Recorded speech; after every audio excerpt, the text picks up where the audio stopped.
Hola a todos y bienvenidos. Hoy vamos a sumergirnos en un mundo que es, a la vez, fascinante y complejo, el de las patologías orales en pequeños animales. Y digo esto porque, seamos sinceros, muchas veces la boca es la gran olvidada en el examen clínico.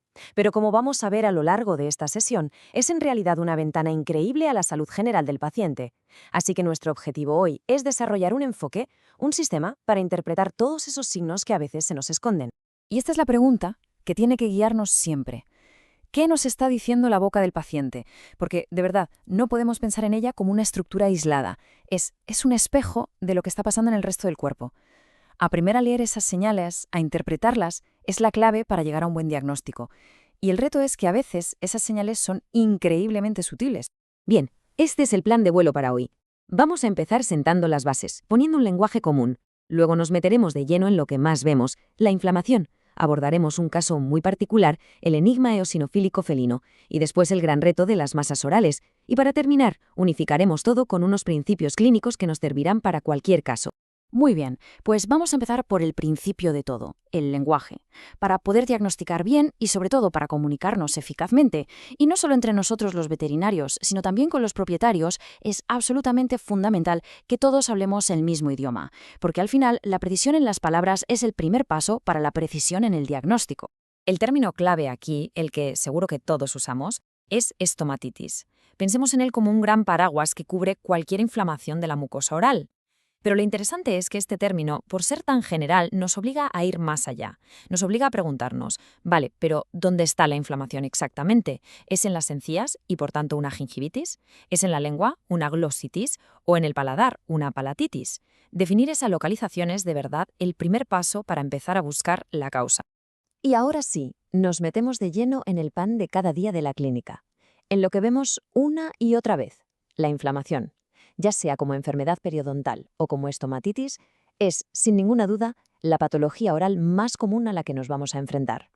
A ver, la enfermedad periodontal no es algo que aparezca de un día para otro. Es una cascada, un proceso totalmente predecible que tiene un inicio muy claro, y esto quiero que se nos quede grabado. Siempre, siempre empieza con la placa bacteriana. Esa película de bacterias, si no la quitamos, se mineraliza y ¡pum!, se convierte en sarro. Y a partir de ahí, la cosa se complica. Las toxinas de las bacterias provocan una gingivitis, que si no la frenamos a tiempo, empieza a destruir todo lo que sujeta el diente. Eso es la periodontitis. Y el final de la historia ya lo sabemos, es la pérdida del diente. Es un proceso progresivo, sí, pero lo más importante es que las primeras fases son totalmente prevenibles. Y aquí llegamos al punto que para mí es el más importante de todos, el que de verdad tenemos que saber transmitir a los propietarios. La enfermedad periodontal no solo es mal aliento, no. Es una infección activa y crónica. Es una puerta abierta para que las bacterias y sus toxinas pasen a la sangre constantemente. Y esta bacteriemia crónica puede acabar dañando órganos vitales, el corazón, los riñones, los pulmones. Este es el mensaje clave. Lo que pasa en la boca no se queda en la boca. Entonces, cuando nos llega un paciente con estomatitis, nuestro cerebro tiene que hacer una cosa: bifurcarse. Tenemos que pensar en dos grandes caminos. Camino 1. El problema es local, está en la boca. ¿Qué puede ser? Pues una enfermedad periodontal, un diente roto, una infección por calicivirus. Camino 2. La boca solo es el espejo de un problema sistémico. ¿Cómo qué? Pues como una insuficiencia renal que nos da úlceras urémicas o una enfermedad inmunomediada. Hacer esta distinción desde el principio es absolutamente fundamental porque el tratamiento va a ser radicalmente diferente. Bueno, cambiamos de tercio. Vamos a hablar ahora de un verdadero desafío diagnóstico, algo muy específico de la clínica felina y que, la verdad, a veces es bastante frustrante, el complejo granuloma eosinofílico. Y digo que es un desafío porque es una de esas patologías que si no la abordamos de forma muy metódica nos puede llevar a errores diagnósticos y con consecuencias muy serias para el paciente. Clínicamente, este complejo tiene tres caras, tres formas de presentarse, y ojo que pueden aparecer solas o todas juntas en el mismo gato. Tenemos la úlcera indolente, esa lesión tan típica en el labio superior que no duele.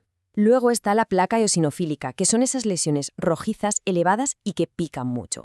Y por último, el granuloma lineal, que como su nombre indica, tiene esa forma de cordón tan característica. Reconocer estas tres presentaciones es, lógicamente, el primer paso. Y aquí, por favor, máxima atención. Esto es un punto crítico. El aspecto de estas lesiones, sobre todo la úlcera indolente, puede ser un calco, puede ser idéntico al de un carcinoma de células escamosas. Y dar por hecho que es solo un granuloma, sin tener una confirmación, es un error clínico gravísimo, uno que le puede costar la vida al paciente. Así de claro. Vale, entonces, ¿cómo lo hacemos bien? ¿cómo llegamos al diagnóstico de certeza? Pues siguiendo un protocolo, sin saltarnos pasos. Lo primero, descartar otras cosas como parásitos o alergias. Lo segundo, una citología. Si vemos un montón de eosinófilos, la cosa apunta en esa dirección. Pero, y esto es lo más importante, si tenemos la más mínima duda, la biopsia es obligatoria, no es opcional, porque la histopatología nos va a dar dos informaciones vitales. Nos confirmará que hay eosinófilos, sí, pero lo más crucial es que nos descartará al 100% que sea un tumor. Bien, ya tenemos el diagnóstico confirmado. Ahora, a tratar. La estrategia la podemos dividir en dos líneas. La primera línea de ataque suelen ser los corticoides. ¿Por qué? Porque la respuesta suele ser muy buena y muy rápida. El problema, ya lo sabemos todos, son las recidivas y los efectos secundarios a largo plazo. Y es por eso que tenemos una segunda línea, la ciclosporina.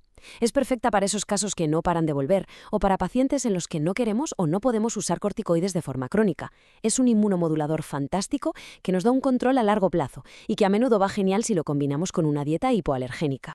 Subimos ahora el nivel de alerta. Entramos en el terreno probablemente de mayor riesgo diagnóstico en la cavidad oral: las masas. Y aquí el juego es serio, porque diferenciar un proceso benigno, como un problema de glándulas salivares, de una neoplasia maligna es literalmente una cuestión de vida o muerte. Y fijaos, nuestras manos, la palpación, ya nos van a dar pistas valiosísimas desde el primer momento.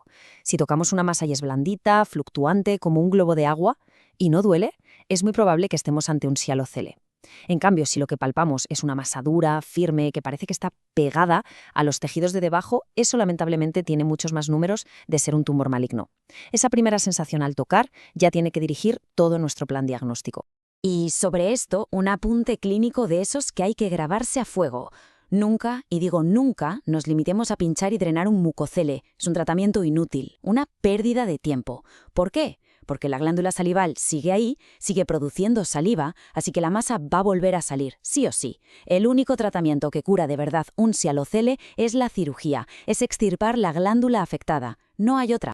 Si hablamos de perros, hay 3 malos de la película que dominan la escena, y esta tabla los resume muy bien.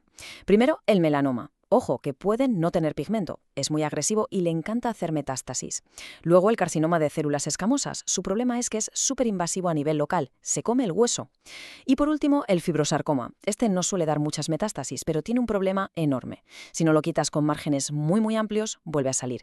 Es el rey de la recidiva local. Conocer estos 3 comportamientos es vital para hablar con el propietario y para planificar la cirugía.